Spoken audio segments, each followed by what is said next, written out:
All right, everyone. Happy Sunday.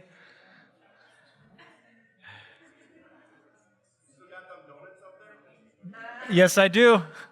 Should we make a promise? Everyone gets a donut if they stay?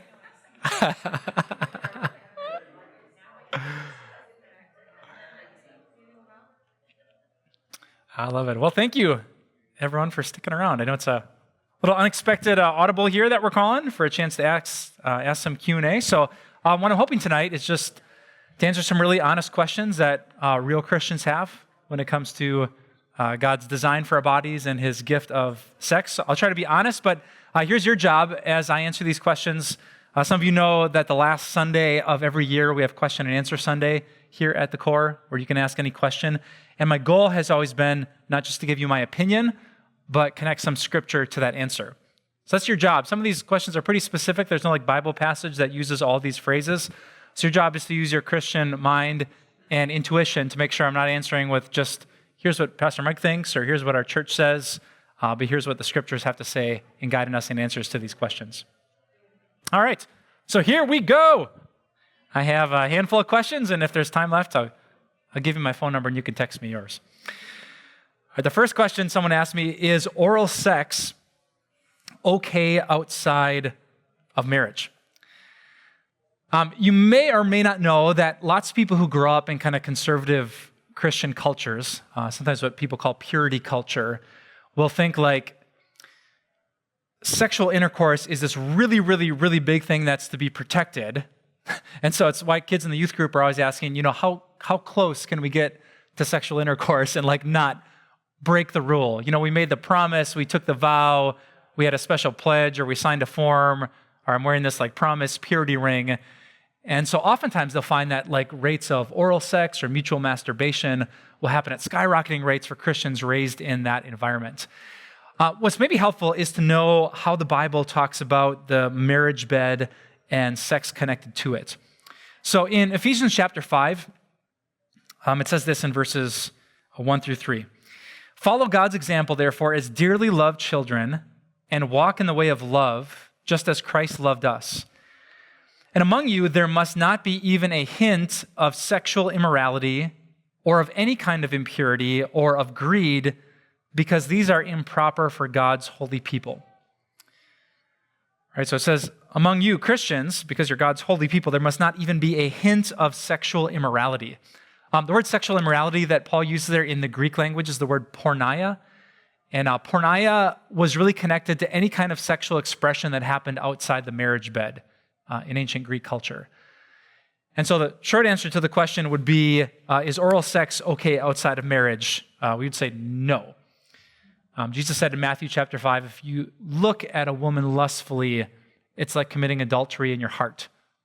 So if Jesus connected just the mental thought of lust to breaking the commandment of God, something that would go as far as physical touch, oral sex, would break that commandment as well.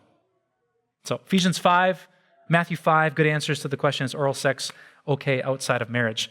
Let me answer another question, is oral sex okay inside of marriage? And the Bible's answer is yes.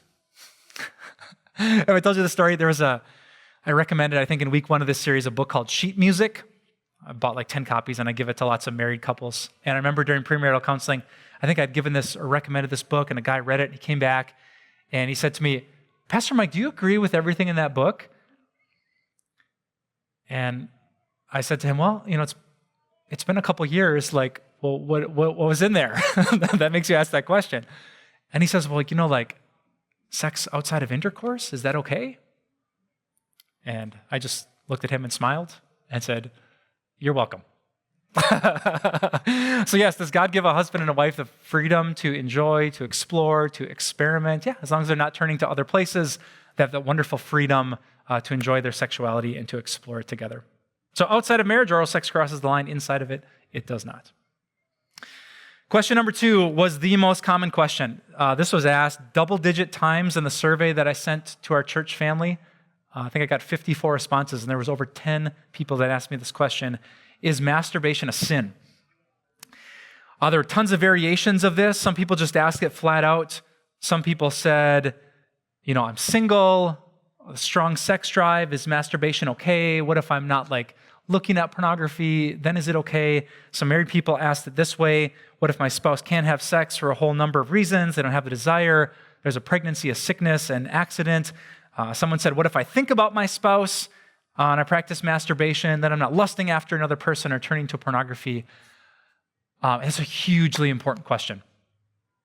I actually remember before I was married, I asked this of the vicar at my church. I can remember where I was having this conversation. Well, like, I'm engaged already, like, can you imagine being a vicar, which is like an intern to be a pastor, and some kid at your church asks you this question? But it's a really good question. We don't talk about masturbation a lot in church, but it's something that almost every human being has done or thought about. James Dobson, do you know that name? The Focus on the Family guy. It's a real conservative Christianity. He has this great quote. He said, 99% of Christian men masturbate, and the other 1% are lying about it.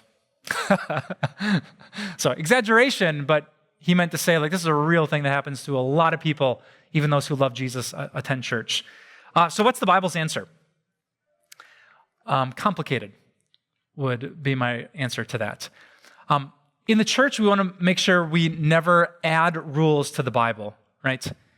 That's how the Pharisees became the Pharisees. Like, there was a line that God didn't want his people to step over and get hurt. And so the Pharisees would like add a rule just to make sure people really didn't step over the line. And then they would add another rule, like their rules for the Sabbath, to make sure people didn't work. And when Jesus came along, he would like stand right here and he would say, why would you judge me? Because I haven't crossed the line with God's law.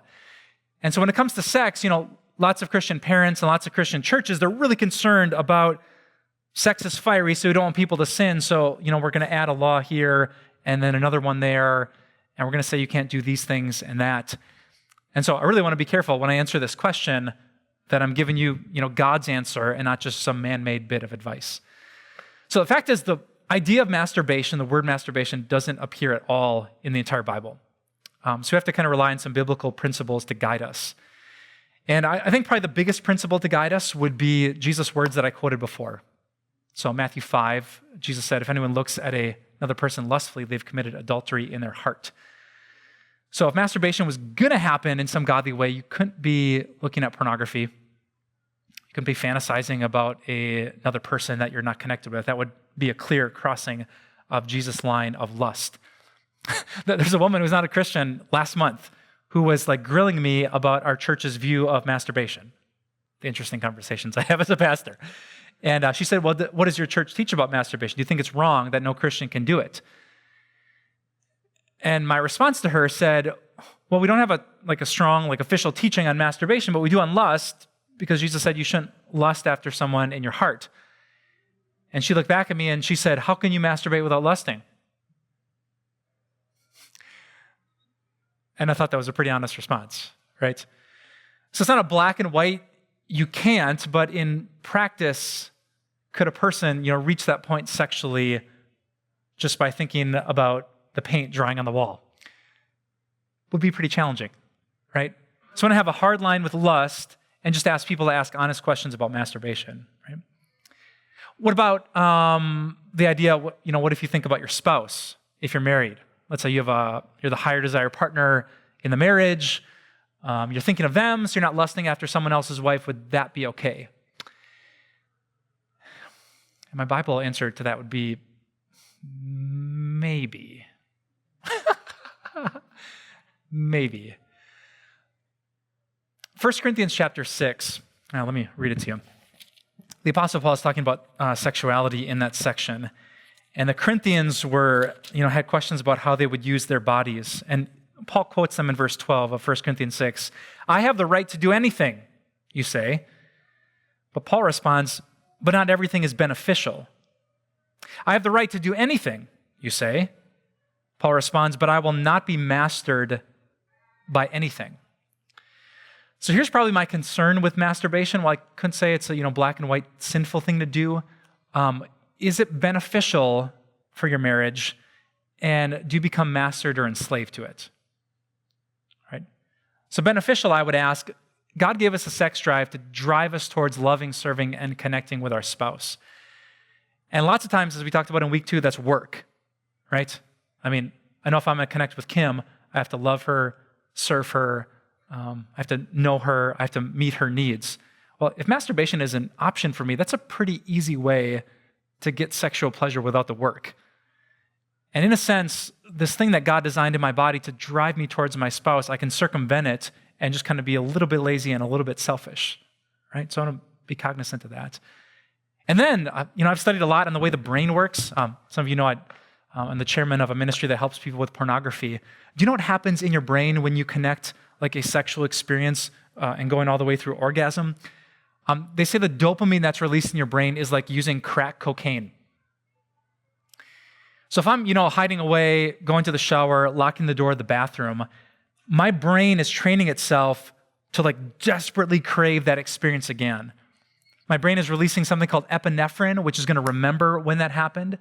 Oxytocin is released when you have an orgasm, which bonds you to the experience, whether it's a computer screen, just being by yourself in your bed or the bathroom, and like whatever that is. And so when Paul says, I won't be mastered by anything, we have to be really, really cautious when it comes to masturbation, because that will like connect you super, super fast. Right? So I would not like give our church a hard line and say any and all masturbation is black and white, biblically sinful.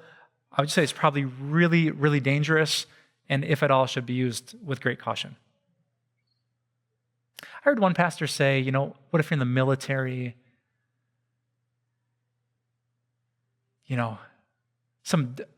Just a reason you can't physically connect in the same way. I thought that was one of the more interesting applications of where it might, you could convince me pastorally, but I just be really careful. And if Dr. Dobson is right, sex is forgivable, right? So if you've struggled with that, if you are struggling with that, we have an incredible Savior who cleanses us from every sin. So 1 Corinthians 6 would be my go-to passage for that. Third question from a concerned parent: what do I say to my kids? I think this mother or father said, their hormones are raging. They're living in this crazy world. Like, what do I say to my kids besides don't? I would probably say to my kids, and I do say often to my kids, that the Christian life is not easy and Jesus is extremely forgiving. Christian Smith is a researcher. I think he comes out of Notre Dame, and he's published some really fascinating work about what young Christians actually believe. Like going to church, identify as a Christian. He published a really important book, and this kind of phrase has stuck around pastoral circles, that when he tried to summarize what young people believe about Christianity, he called it moralistic, therapeutic deism. Moralistic means that young Christians thought that Christianity was essentially about being a good moral person. It was therapeutic. Their views was that if I believe in God, he's going to give me an easy, comfortable, happy life. And it's deism, which is like there's kind of this vague God who made the world, but he's not really involved in my day-to-day operations. And when you believe that, moralistic, therapeutic deism, and you meet the real Jesus who says, I want you actually to deny yourself and take up a cross and follow me, it becomes really, really difficult. So what I want to teach my kids from the youngest age is that to follow Jesus, you have to die to yourself and take up a cross. But you get to follow Jesus. And you get to be with the most glorious, forgiving, incredible, eternal Savior. So if I'm going to teach my kids about sexuality, when puberty comes for my daughter, well, we all know Jesus is coming back before my daughters go through puberty. But if by chance he doesn't, what am I going to teach them? I'm going to teach them that following Jesus is hard. That when he said, take up a cross, people didn't say, oh, a cross, that sounds nice, like a backpack. No, like taking up a cross would kill you. It was torture. And that there will be times for us with a whole bunch of areas, sexuality included, where it will be really, really hard, but we'll be following Jesus who took up his cross. So what would I say to my kids? Let's be honest about what the Christian life is. It's not moralistic and therapeutic. It's dying to yourself and finding everything you need in Jesus. Mark chapter 8 is where Jesus gives that quote. Oh, how about this one? What if my spouse does not want to have sex, like ever? Is porn an option? One person asked a great question. If my spouse refuses to have sex with me, is that grounds for divorce from God's perspective? Oh, how would you answer that one? I think tonight's message is pretty huge, huh? So if you think sex is necessary, you're going to turn to porn really quickly, and you're probably going to play that card too soon. Often what happens, have you ever heard me talk about the crazy cycle? I was in a great book I read called Love and Respect. I make a pre-marriage counseling couples refer to that, is where guy doesn't love his wife well, so wife doesn't respect her husband well. Guy feeling disrespected doesn't serve and love his wife. When she feels even more unloved, she feels less inclined to respect him. And, it just builds momentum until they're so nauseous in their relationship, they just want out. And oftentimes, when we're both nauseous, we've sinned against each other in this crazy time for seasons, sex is non-existent. And then, a guy will say, well, my wife never wants to have sex with me. Can I get a divorce? And my answer is, well, maybe, but tell me about your marriage first, right? If you're not having sex because you're not consistently loving her well, then I would say no, porn is not an option for sure, never is. Divorce is not an option. I would want to dig into the specifics of the situation and see, is this a one-sided, he is loving her well or she's respecting him well, and the spouse just says, I'm not going to, I don't want to, I'm not even going to try. Paul actually would confront that hard in 1 Corinthians 7. So he said, the husband should fulfill his marital duty to his wife, and likewise the wife to her husband. The wife does not have authority over her own body, but yields it to her husband. In the same way, the husband does not have authority over his own body, but yields it to his wife. Do not deprive each other except by mutual consent and for a time, so that you may devote yourselves to prayer. Then come together again so that Satan will not tempt you because of your lack of self-control. Those are the verses I skipped actually in tonight's sermon. Paul says, I say this as a concession and not as a command. I wish that all of you were as I am. Right? So Paul is saying when you make the commitment of marriage, you make a commitment to sexually serving your spouse. And if you're just going to one-sided say, I'm not going to do that anymore, you're breaking your vow. Do you know what 1 Corinthians 7 is also famous for? It's the only spot in the Bible that says that besides adultery, there are other reasons a Christian could get divorced without sinning. And Paul basically says if someone unrepentantly refuses to keep their vow, he says if the unbeliever leaves, deserts the promise they made, let it be so. The brother or sister is not bound in such circumstances. God has called us to live in peace. So if anyone said in a marriage that they were just not going to do what they vowed to do, they're not sorry for it, they plan on continuing it, I would actually say to a Christian, you could leave your marriage because they have abandoned their vow and their commitment to, and they're not living as a Christian should. Is porn ever an option? Never. Well, most seasons, or a lot of seasons in marriage, cause us to take up our cross and find satisfaction in God while we repair things? Absolutely. So 1 Corinthians chapter 7 should be your go-to. What if someone doesn't want to have sex? Let me say one last thing on that.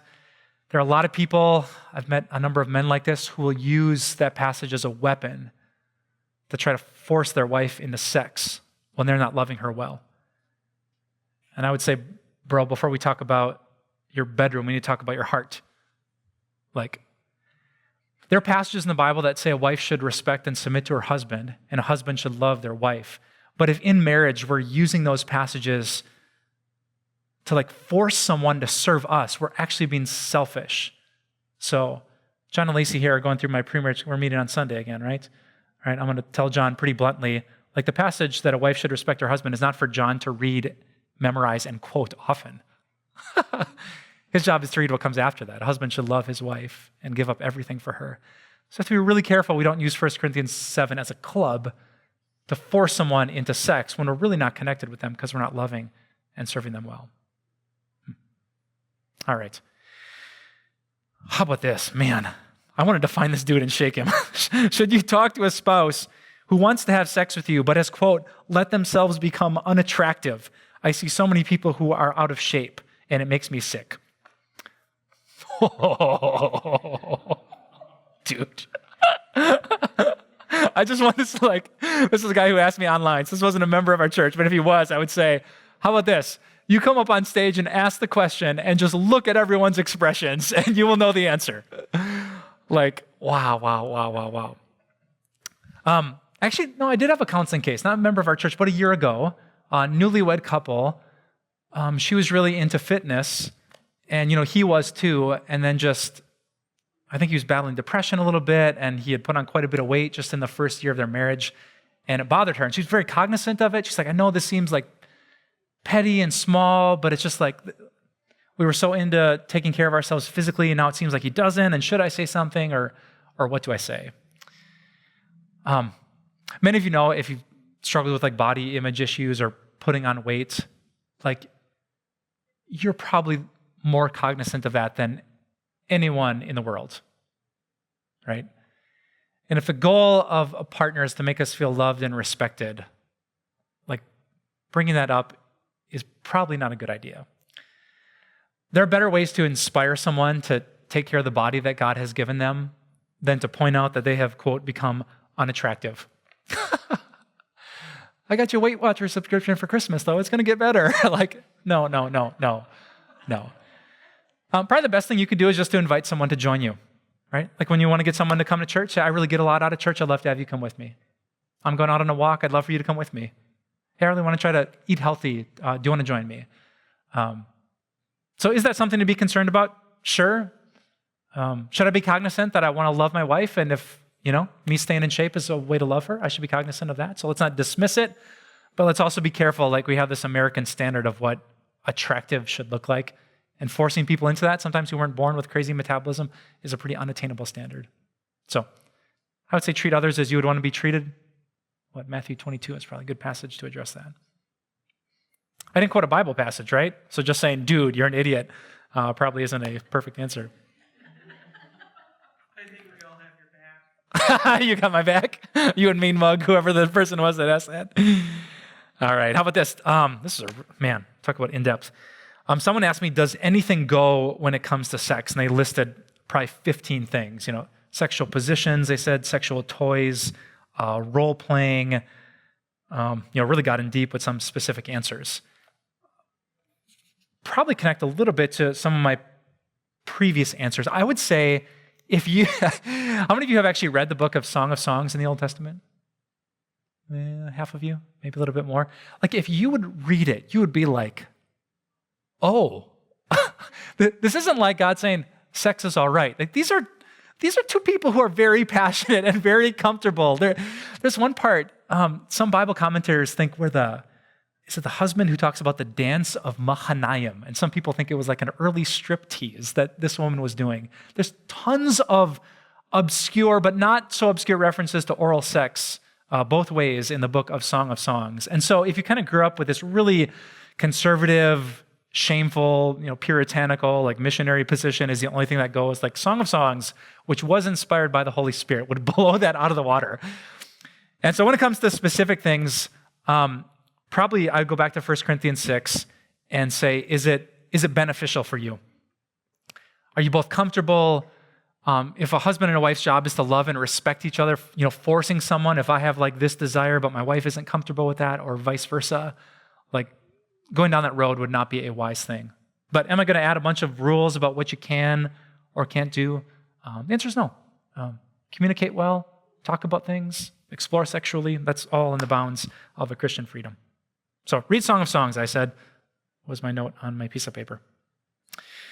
All right, got 2 more questions. Oh, I like this. One guy seemed like he's a really good godly guy who emailed me. He said he feels guilty over sexual thoughts. Like, it seemed like he was part of a community. I couldn't tell if this was his Christian or non-Christian friends who would talk about sex, but then he would I'm thinking about sex, and it's not good, and I feel guilty over that, so what am I supposed to do? Which is a good question, right? You can't not think something. And here's an interesting phrase. Do you know that thinking something is not sinful? Fixing your thoughts on something can be sinful, but having a thought pop into your mind is not sinful. That's actually called temptation. I think it was Martin Luther who had this great quote. He said, you can't stop the birds from flying over your head, but you can stop them from making a nest in your hair. It's a good quote, right? Like I can't stop those birds from flying up there, but if I'm just sitting around like, well, I can't do anything about that, as they put up little twigs and branches, they're like, no. It's the same with your thought life, right? Because Christians will feel guilty, like, oh, this random thought about like a coworker or something, super inappropriate. Or a guy once told me, sometimes I see people at church and like, I would say the fact that, is crossing your mind, like the thought pops in there, but I'm going to fight it, like that's not sin, that's just temptation. So if Jesus was tempted, which what Hebrews 2 and Hebrews 4 says, he was tempted in every way, you can't be tempted unless you actually think about something. So I'd say if you're a Christian and thoughts pop into your mind or someone's talking about something, but you try to take that thought captive and like filter it through a Christian lens, you're not sinning and you don't have to feel guilty. You're actually doing the exact thing that Jesus did. So I want to take thought sin seriously, but that's really fixing our thoughts on something, not having some random thing pop into our head. This happens a lot when you're going through puberty, right? Especially lots of young men will just have dreams that they can't control and feel guilty about dreaming, but they get up and they're like, but that's not you. That's not a choice that you made. That's not a sin that you committed. It's just something that happens. So that's birds flying over your head, not make a nest in your hair. My passage there was Hebrews 2:18. Jesus himself suffered when he was tempted, so he's able to help those who are being tempted. And Hebrews 4:15, Jesus is able to empathize with our weaknesses because he has been tempted in every way just as we are, yet he did not sin. All right, last thing I have on the list. I'll take your questions if we have a little bit of time. Someone asked, will premarital sex ruin our future marriage? Were any of you here for last week for church? I kind of anonymously read a quote about the woman who said, me and my significant other, we go to church and we pray and we try to stay accountable, but we keep falling into sexual temptation. We feel guilty, ashamed. What does God think of us? Does he still like us? And this is actually the last sentence in her email. Will our premarital sex ruin our future marriage? Like, will God not bless it? And the answer is probably not, but I'm not positive. I mean, we have to be honest enough to say that the stuff that happens to us sexually before marriage, whether it's pornography, whether it's other relationships, whether it's prostitution, whether it's frequent masturbation, like Jesus is totally forgiving. That's not going to keep us out of heaven, but will there maybe be a consequence after like our wedding day? And the answer is sure. Sure there will be. Like you don't just step into the marriage bed on the wedding night and all the past is erased. There's still memories of what you've seen, experienced, and done. Now, I think she's asking, will like their premarital sex together ruin their future marriage?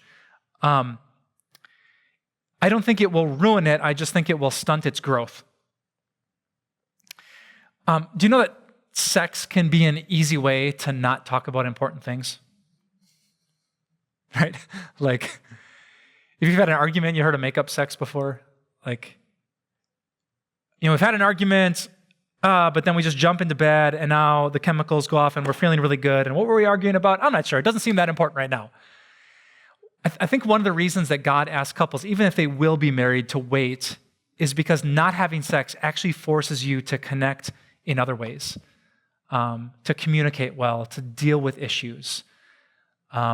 And so this couple, I don't think if they one day get married, like that's going to sabotage them, never be able to have good sex or a good marriage. But I do think their relationship will be weaker because they haven't gone through the good steps of communication that sex maybe replaced in the past. So I'd say there's a lot of hope. I mean, come on, most Christian couples, how many of them are virgins until their wedding day? And we have some great marriages, and lots of you have great stories, even though your sexual past wasn't perfect pre-vows. And so there's a lot of hope.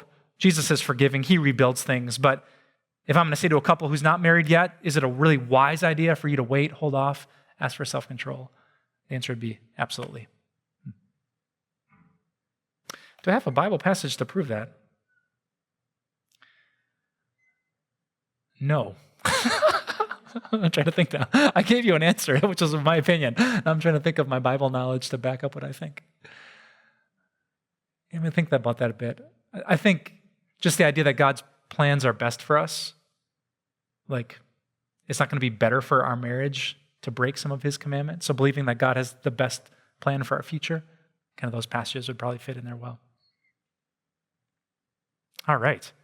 Oral sex, masturbation, teaching kids, spouses who don't want to have sex, causes of divorce, spouses who let themselves go, what's possible, allowable within marriage, guilty over sexual thoughts, premarital sex and its impact on a future marriage.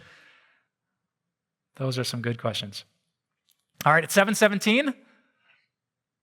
I made a promise that I'll be here till 7:30. I know in a big group, it might be kind of awkward to ask questions. So if you want, you can text me at, what is my number? 716-7912. Otherwise, if you're comfortable and want to raise a hand and ask a question, we have 13 minutes to talk.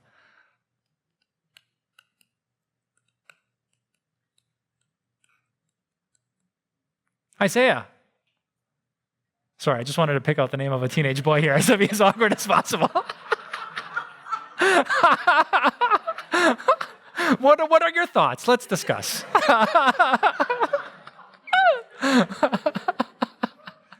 You owe me $20 for that, Jeff. All right. Oh, that's perfect. Anyone have any questions?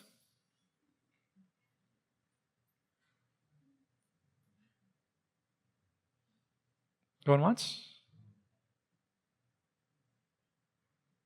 Twice? All right. Thank you. Breaking the ice, Sir Coonan. I love it. I'm just wondering, along the lines of where you were answering the question about fulfilling your part of it. What if fulfilling your part of it is mentally hurtful based on things in the past and maybe depression, stress? Yeah, that's great. Thanks for bringing that up. I mean, I think I quoted the statistics last week about how many of us statistically go through some sort of sexual abuse or violence. And so often some of our earliest memories, or maybe a lot of our memories, are connected to something not godly and positive, and you can't just erase that. So I think love is patient and love is kind, and it's not self-seeking. So it might be a spouse's cross to bear. There's all things we deal with in marriage where this might be a season where we're going to have to push pause on sex and work really hard to rebuild and restore and heal. If a husband battles depression, and man, it's hard and he's in deep and he's not going to connect sexually, like that might be a cross to bear as we love him through that. Tim Keller is a pastor out in New York City.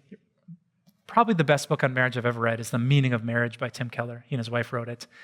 And he has this great line that he calls, or this chapter called Marrying a Stranger.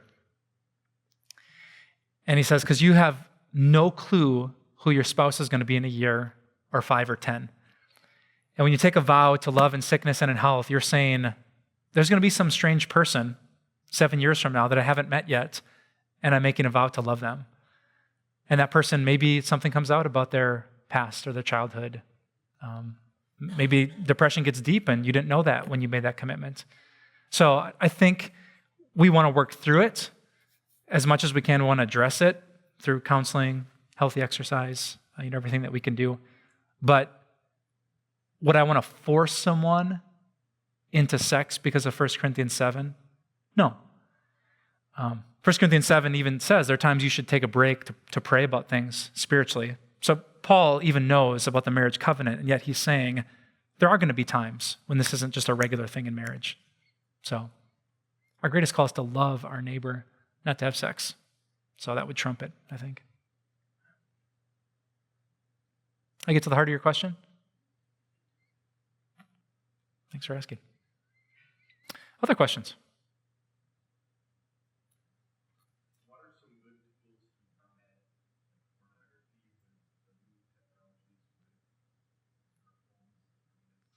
Yeah. I got a 2-word answer for you, Jeff Ullman. That's not 2 words. What's right? I was going to say, become Amish. Yeah, that's.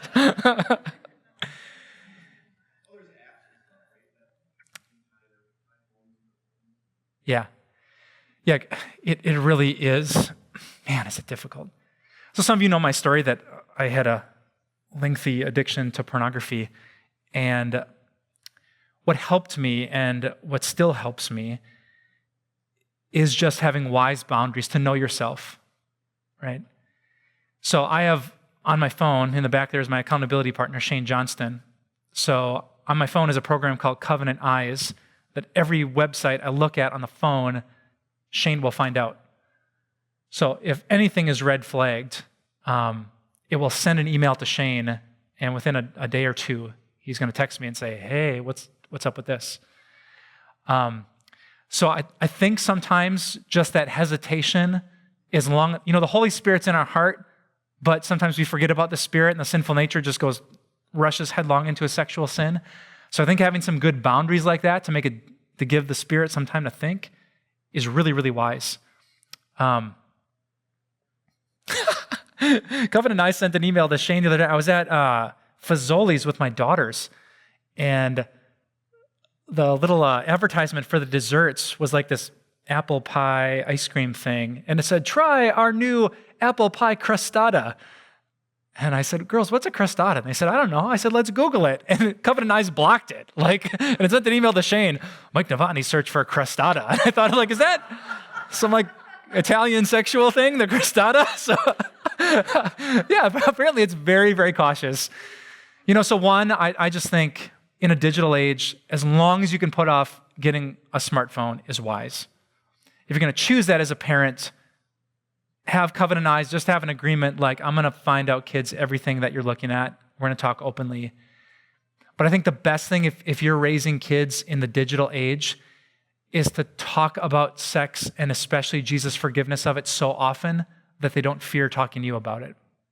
All right, so I didn't escape an addiction from pornography by a piece of technology or putting a password on my home computer. I escaped it from reaching out and getting help and talking to a counselor and talking to friends about it. So if our kids have Covenant Eyes on their phone, but they still can't talk to us about this kind of stuff, it's going to be hard for them to escape.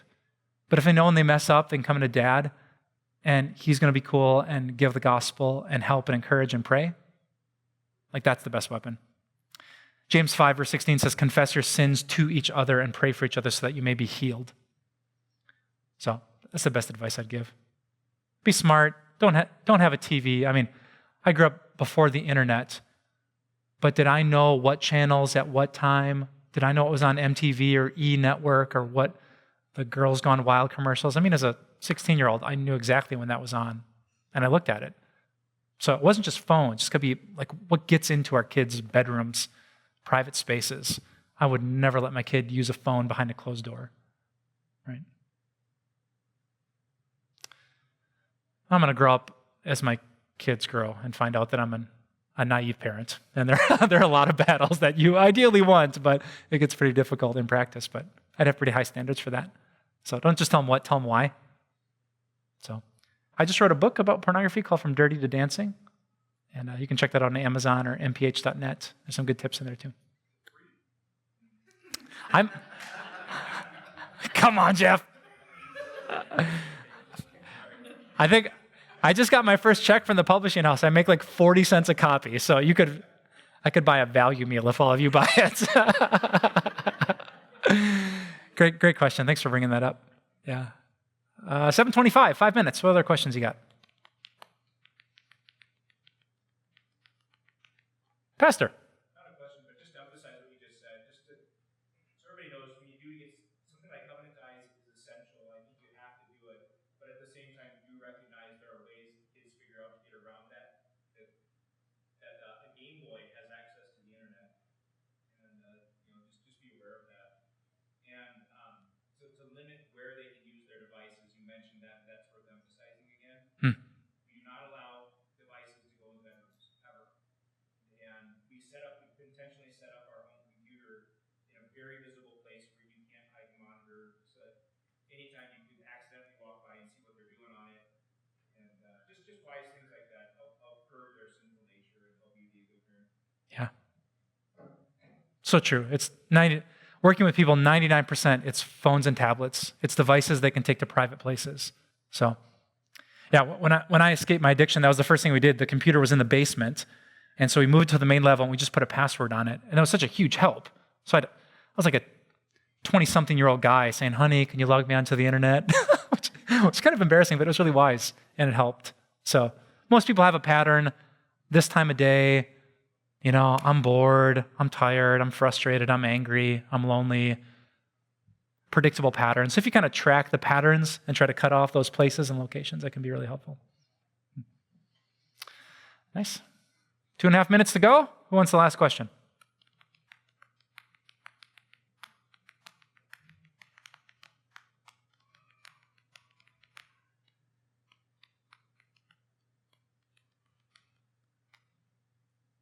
Shane, you've been using Covenant Eyes with me. What do you think about the program?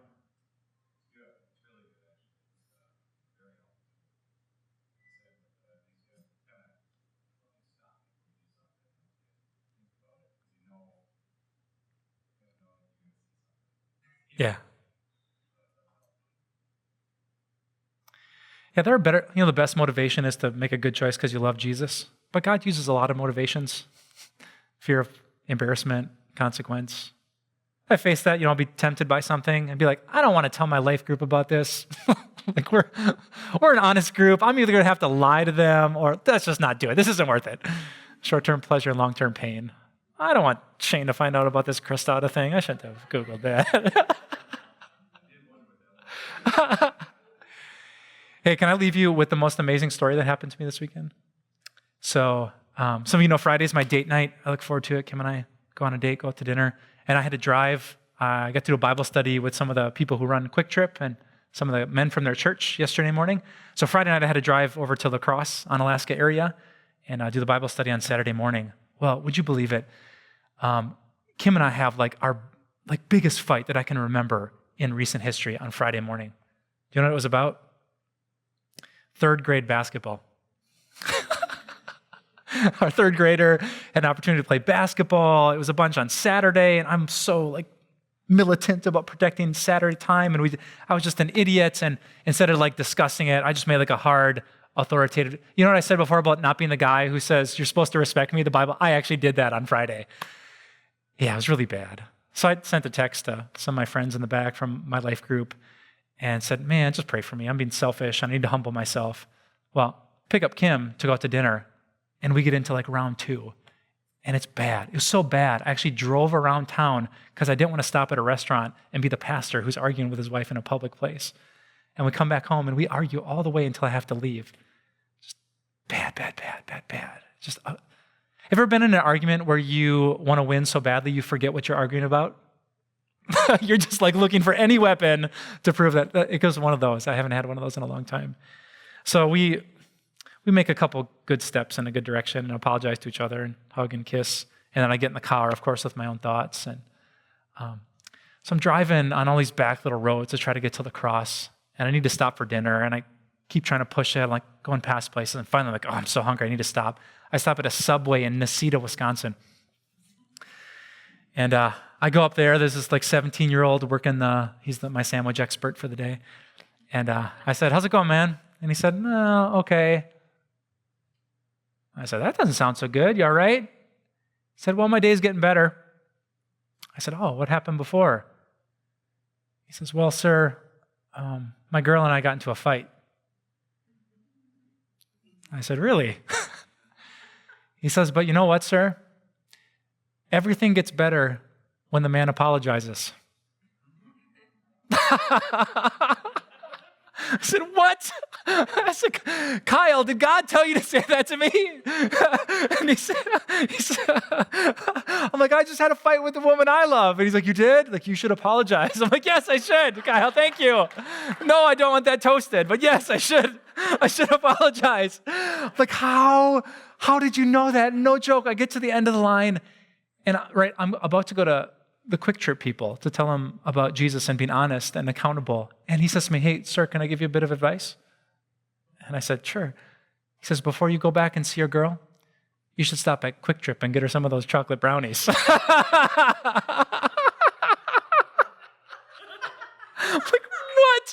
what? I am convinced that was an angel working at Subway that God sent. What are the chances I would stop at 9 p.m. in Necedah, Wisconsin and have the sandwich expert who just had a fight with his girl who told me the exact advice I needed to hear? So I picked up the phone and called her, and it was, man, I repented big time, and I had her put the girls on the phone. I had to apologize to them for sinning against their mom. And you know what my daughter said to me? It's okay, Daddy, Jesus forgives you. Yeah. So pretty cool.